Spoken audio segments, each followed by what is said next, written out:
Hey everybody, welcome back out to Scottsdale, Arizona. This is Lettermen Live. This is the Doubletree Hotel. It's a makeshift Roosters. The bowl winners are out here. The Roosters Bowl giveaway out here for the college football playoff, the Fiesta Bowl, Ohio State and Clemson. So we're catching up with our good friends at Roosters this week and talking about the game with Tim May, who's finally arrived to join us. My arm's tired. He flew in. There it is. And he's also a stand-up comedian. We've missed him and Jeremy Birmingham. Have Frenchie, not missed me. We've got the crew back together. I'm Austin Ward. We're going to maybe, if anybody from Roosters that earned their way out here with the bowl giveaway has questions, we'll certainly take it from the audience. But otherwise, we'll fill the time like we normally do. Oh, yeah. Media Day was this morning. And since as our daily update goes on, Justin Fields said he would no longer be talking about his knee after pronouncing himself 80 to 85% healthy. Had 2 more days to talk about it Yeah, anyway. there's only so much healthier it could get. People have speculated. We've talked about it all week long out here. If it's gamesmanship, what knee brace he's going to wear.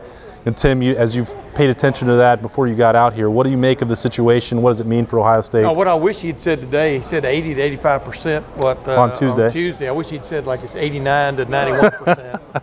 He's got a very specific readout. What does that mean anyway? You know, I mean, from a flexibility, et cetera standpoint. You know, I think he first said he had an MCL, not an ACL. You know, so who knows what CL it is even. But the bottom line is, I make that he's going to go as hard as he can because he knows, along with everybody else, that he's the linchpin for this offense. And we'll see where it goes. This guy's a gamer. He's already proven that. He's getting up and coming back into a game after going into the tent and then having what I called his Heisman moment there at Michigan. So you know he's going to give it the old college try and then some. Birm and I have both answered this question, but also I'll put it to you, Tim, that the version that we saw in the second half in the rivalry game, the version with the heavy knee brace on against Wisconsin, I believe is still good enough to beat Clemson because he's proven what a quality passer he is. That he didn't really get a bunch of credit for that when he arrived. Yeah. He was a dual threat guy. Anything you got as a passer was a bonus.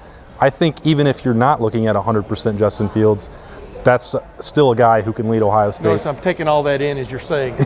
My big question that's going to be answered in the first quarter of this game is how does Ohio State's offensive line match up against Clemson's this year no-name defensive line, which I think is undersold because they've got some great athletes up front.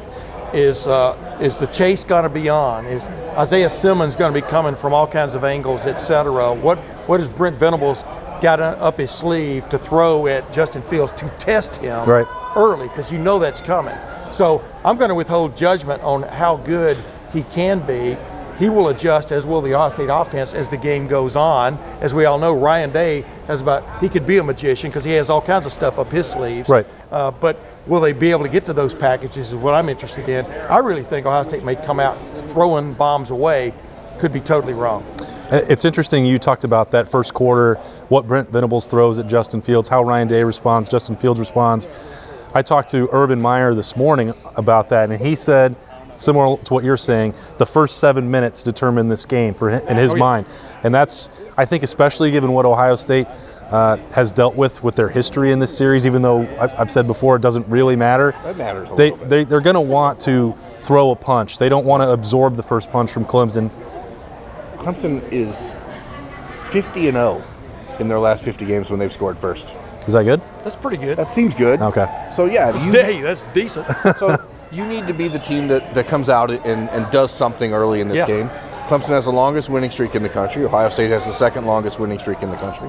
Like, these are two teams playing pretty darn good football. I don't know that one score in the beginning of the game is going to matter either way altogether, but certainly statistics are interesting when you start talking about 50 straight wins if you score first. That seems like a lot. Well, it's a lot of ACC opponents, Birm. It doesn't. That's true. That's true. I'll tell you what Justin Fields kind of blew away from me in that Michigan game, and this happened a couple other times. I've always judged quarterbacks like a starting pitcher. Those first couple of 3 innings, are you sharp? Meaning, are you hitting the strike zone? Are you throwing the ball where you're supposed to be throwing it?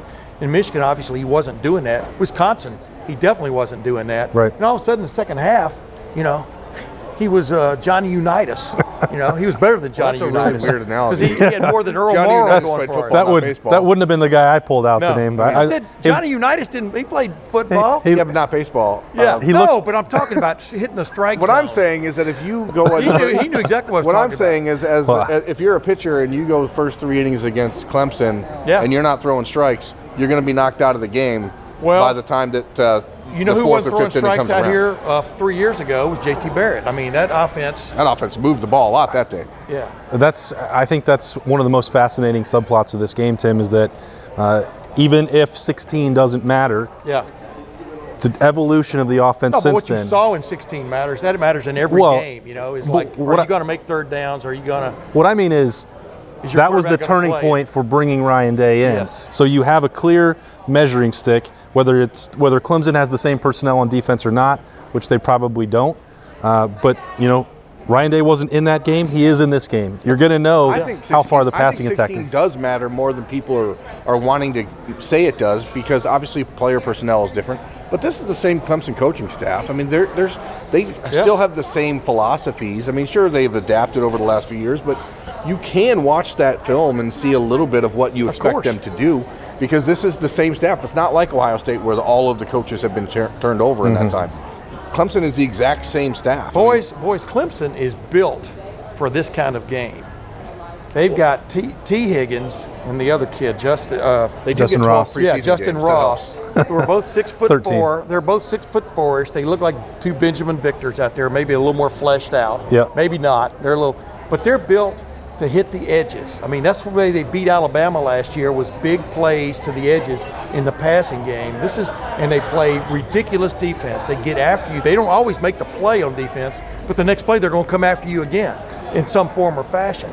And Ohio State now is built in similar ways, in my opinion. Remember, I asked Ryan Day at the press conference back in Columbus about, from that 2016 game, you know, what has changed about this Ohio State offense? Only because, and he quickly, like we said, distanced himself from the 2016 offense. But pretty much everything has changed. The point I was making is this Ohio State team is much better equipped to play in this kind of game than it was in 2016, because of its fleet of receivers and a running back who runs extremely hard. But the Ohio State defensive backs, as you talked about last year, Clemson, Alabama, Ohio State has given up one outside touchdown all year long against Jeff Okudah, Damon Arnett, right? Yeah. So that's where this game, I think, ultimately just gets won. I mean, I know What did I say a minute ago? the best players in this game for both sides are going to be put in positions where they can make plays. Yeah. But Ohio State secondary may be the best in the country, but they also have the best pass rush in the country, right? Yeah. Clemson's receivers may be the best in the country, but they also maybe have the best quarterback in the country. Yeah. So it's not like any one of these units is there standing on their own. These are two absolutely complete teams from top to bottom. And again, I agree. We've said it all week long. This is the premier matchup of the bowl season, and it's the game that has the two best teams in the country. And in our, what's it called, outrageous, what was it? Our bold predictions, yeah. Bold predictions. That's what I put it on, is that these teams are so evenly matched, you have to have a guy rise up and make a play or three. Mm-hmm. And that's what Clemson did against Alabama last year with those wide receivers. Yep. They were as valuable, in my opinion, as Trevor Lawrence was. I mean, he had to put it up to them, but they had to go up and get it. And that's what that's where Ohio State has. They have Chris Olave, who's made ridiculous plays. Garrett Wilson, who's just now blooming, really. You know, Benjamin Victor, as we talked about. You know, he operates in the shadows, and suddenly in a big game, he makes the play that turns it. Against Wisconsin, against Penn State last year, et cetera. So that's what has to happen. Yeah, and if there's a weak spot in the Clemson defense, it's the secondary. So I think that the concerns about whichever CL it is for Justin Fields are valid, but we know, I think, from today, the CL it's not a clever lie, because the fact that Ohio State told him stop talking about this clearly indicates to me that they're trying to keep their hands. No, I just had a flashback to 2002, Maurice Claret, that first day, and then they told him to quit talking about it, and he talked about it more. Sorry. Well, Justin Fields did stop, but we had 2 days to go watch him on the practice field, and if this is some kind of ruse, then it's very elaborate, because he had the heavy knee brace on. He was not comfortable walking around, and now he wasn't. The same thing is true. Don't you agree that, remember the edict that was put out by Ryan Day, we will not talk about injuries at the beginning of the year? This is the most talked about injury of the year. Well, you can't not. I know, and you can't hide it. I mean, it's amazing. I mean, the way things come around. All right, we're going to take a quick break here on Lettermen Live, brought to you by Roosters. Not having that Phoenix weather participating for us out here as it's been all week, but we're going to have a word from our friends at Roosters, and we'll be right back. All right, welcome back to Lettermen Live, brought to you by Roosters out here in Scottsdale, Arizona. We've got Nicole Cox, our friend from Roosters. She's out here organizing the whole bowl giveaway. Not running on a lot of sleep, right? But that's okay. It can't be better. It's worth it. We're all out here having a good time with Fiesta Bowl. So it's amazing. So we gave away 12 trips to the Fiesta Bowl, and all of them are here. They are all beyond wonderful. They're having so much fun, which is so great. And we are just so excited to be here, and just so excited for the Buckeyes. So it's going to be great. It's really cool to see them all out here. They're, a little early happy hour, a couple days to spend out here. Hopefully they get better weather than we've had previously. Yes. But it's going to be nice on Saturday night inside. We're standing out here. It's beautiful. I just have a light jacket on. It's so nice. So. It's nice. Still warmer in Columbus right now. It's okay. Don't listen to the weatherman over here. It's going to be nice here the next couple of days, I'm telling you. Nicole, it's really cool to see, you mentioned all the bowl winners. Since we were here talking about it in August, you guys can win. It's like, okay, these guys actually did it. Like, they're real people. They're all actually here. Yes, they are all here, and I'm excited for you to see all of them. They're all kind of scattered over here, and with spouses or children, and it's been great. We had a little bit of a crowd before the rain chased us back under cover, but have you had time to think about your prediction for Saturday night yet? I have. Okay, a little bit. What do we have? So I'm feeling it's going to be 37-21 Ohio State. Okay. Wow, that's a good pick.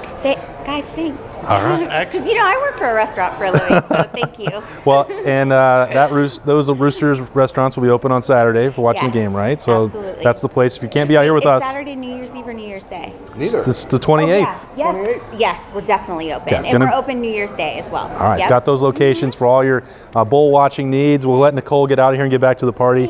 Thanks for joining us. Thanks so much for being here with us. It's our pleasure. We appreciate it so much. All right. You get some sleep. Yeah, it's fine, guys. She's ready to go. Here. She's not short on energy. Running on E. All right. Get back to the party, Nicole. We'll try and match your score prediction from here on out. Awesome, guys. Thank you so much for having us. All right. We appreciate it. I may go with that pick. That's a good It's a good score. You going to steal that one? Yeah. All right, we're going to take one more quick break. We'll be right back here on Lettermen Live. All right, welcome back to Lettermen Live. Final segment here as our partners at Roosters keep the party going to get ready a couple days away from the Fiesta Bowl. Interesting, one of the guys that drew a big crowd this morning at Media Day, Mike Yursich, has second year in a row. Wonder why that was. Yeah, the speculation heats up. It seems as if... Did you take the blame for it? No, I did not take the blame for that, but we've got, between the three of us, a bunch of different sources, both in Texas and in Columbus, suggesting that Yursich is leaning towards an exit, which I don't know is a bit surprising since he's only been around for a year, but I think there's a lot of reasons why it might be a fit for him. But he said he's 100% focused on the Fiesta Bowl.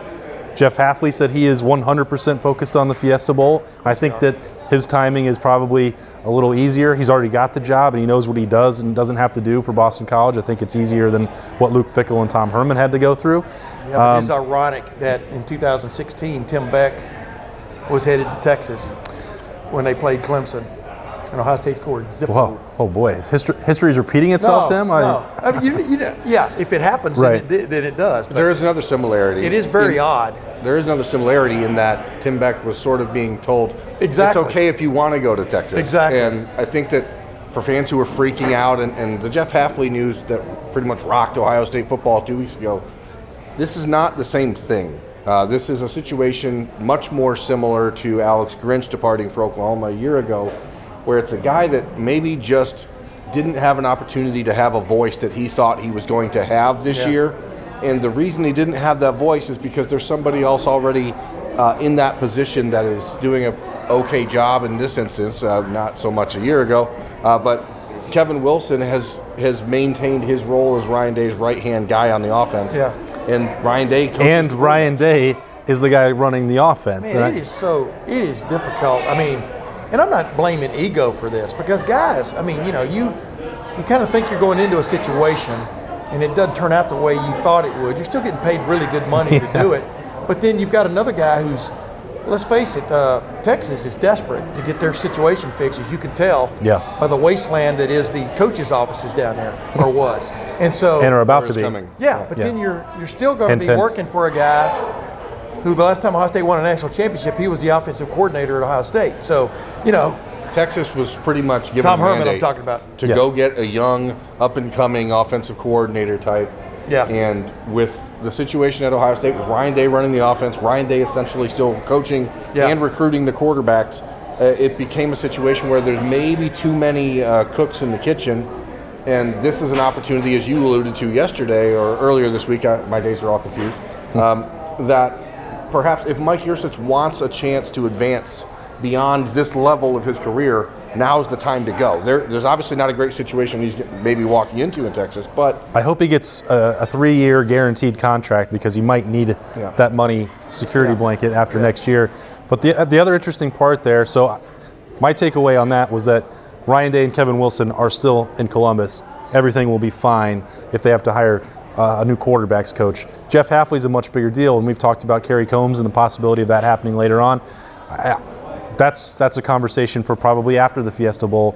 But leading up to it, this is still very much Greg Madison and Jeff Hafley trying to handle their business. And, he's only, trying to devote 1 or 2 hours a night to Boston College because, as we talked about in the first segment, this is a huge test for Jeff Hafley and Madison. Anybody who doesn't think he's not into it are nuts, because to have some little trophy behind you, wherever, in your Boston College office, it's a national championship affiliation, is huge. I mean, it's an ego run without a doubt, but it's huge as far as selling people on what you're all about, and you would be a major part of it. And of course, he's very much into it. Tom Herman's job in recruiting at Houston was made way easier because he was able to put a championship trophy behind his desk.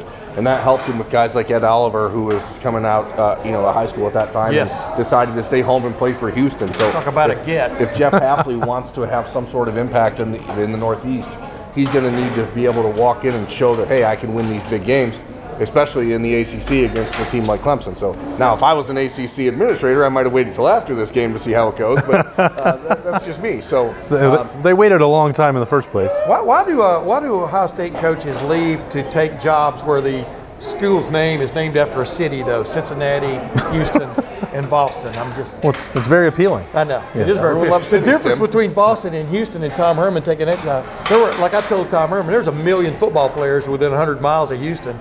That's not necessarily the case at Boston. It's going to be a tough one. I mean, Jeff Hafley thought it was a fit, and he took it. To me, I might have waited if I had his defensive mind and the potential to make $1 million at Ohio State for another year. But you never know when those shots are coming. Yeah, that's right. You never know what's going to happen or what's going to happen on Saturday. So, Tim, Birm and I have had this conversation a lot this week, and we've looked at the various units for the Buckeyes and which ones are going to be most important. You've had a couple days to brainstorm and think about it yourself. When you look at this matchup, we already talked about that secondary, but is there one that we haven't broke down much that you think is going to be a difference maker in this matchup? I mean, I'm just going back to my original premise. I think the offensive line, we've seen the offensive line rise to the occasion, sometimes slower than other times this year, but always rise to the occasion. I think that is the seminal point for Ohio State in this game, because the last time, and I'm bringing up history only because when you score 0 points, you have no chance of winning any game. Yeah. Unless the other one scores 0 and you get to go to OT. But you see where I'm going with that. Yeah. I'm very interested to see how this Ohio State offensive front, Josh Myers, led by Josh Myers and company, Wyatt Davis, who you guys broke the story earlier about Josh Myers and Wyatt Davis say they're coming back for next year, which is a big deal. Huge deal. But I'm interested to see how they hold sway against a Clemson front that even the people who covered Clemson say has been a little bit suspect this year, but is talented. Yeah, that will set up everything else. We got to make sure that we give credit to Spencer Holbrook for tracking that down with Josh Myers and Wyatt Davis. Of course, they can always change their mind by January 15th. 16th, 17th, 3 days after that. Yeah. But those, what Wyatt Davis said was very clear. He didn't care about the feedback. He said he was coming back.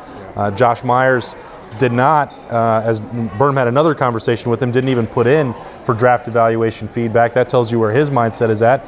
And there was actually one more person on that offensive line. Munford did the same thing. And, as we talked about on Wednesday. Dude, if they get all those guys back. That's a huge deal. They could have lost all 5 guys. Right. As we talked about on Wednesday, Thayer's a guy that a year ago we kind of felt like was almost destined to be an early departure, and here he is now. He told me today, he's like, he just needs to show what he can do when he's healthy, and he hasn't had that opportunity. Yeah. And so then you add those guys coming back with Jonathan Cooper coming back, and all of a sudden there's a veteran core coming back that you didn't expect. But I want to ask a question.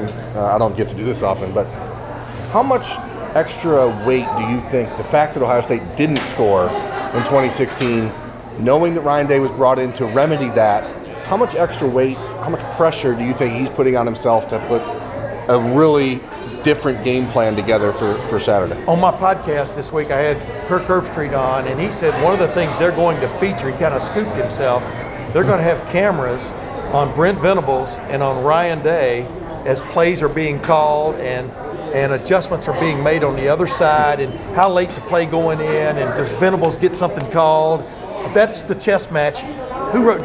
You wrote about that this week also on LettermenRow.com. It's excellent, and that is the essence of this game, man. I mean, I am very, very eager to watch this game because these are two guys that are pretty damn sharp at what they do, and it's really that way on the other side too. Yeah. I mean, if you're talking about extra pressure, Birm, I would say that the pre-practice speech on Tuesday tells you exactly how serious Ryan Day is taking this. And Tim has written and talked about this a number of times throughout the season, that his playbook, his iPad, his bucket, as he actually calls them, of plays, it's as deep as you're going to find. I think he got the 264 gig.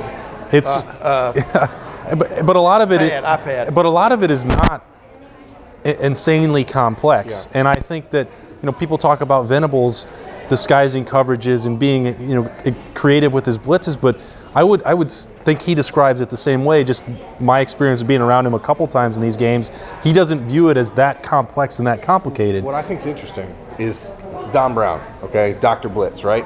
Michigan's defense coordinator. I think he should have his license taken away. The last 2 years, that defense has been pretty much regarded as one of the 2 or 3 best in the country all year long until they get to Ohio State, right? Yeah. All week long, all we've heard and read is that Brent Venables wants to blitz Justin Fields. And I'm thinking, is that what you want to do when they scored 118 points and split up on 1,200 yards against Michigan in the last 2 years? This is what Brent Venables is all about. He's not so much.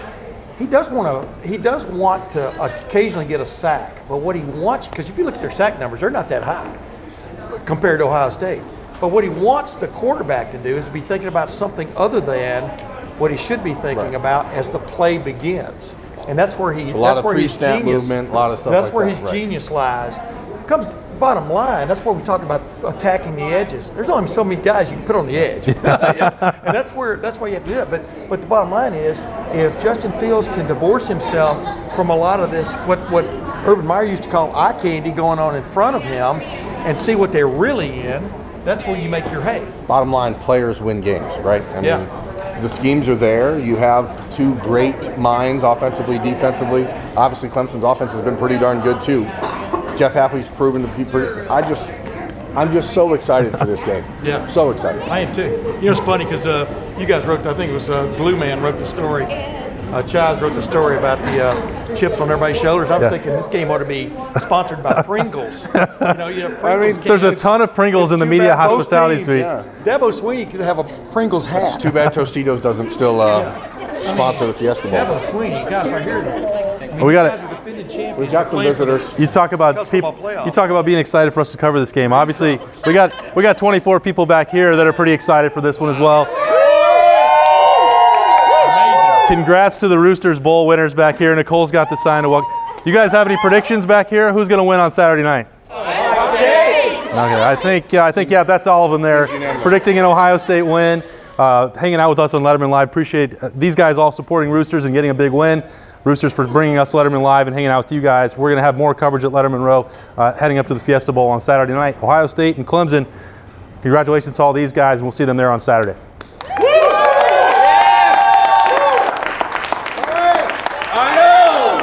Thanks for watching. Subscribe below to get the latest videos from Lettermen Row. We got Lettermen Live, we've got the practice report, we got rapid reaction. Hey, and we got Buckeye IQ with Zach Bourne. For sure. We got recruiting breakdowns with Birm. We got whatever you need. Ohio State football and Ohio State athletics, we've got you covered here at Lettermen Row.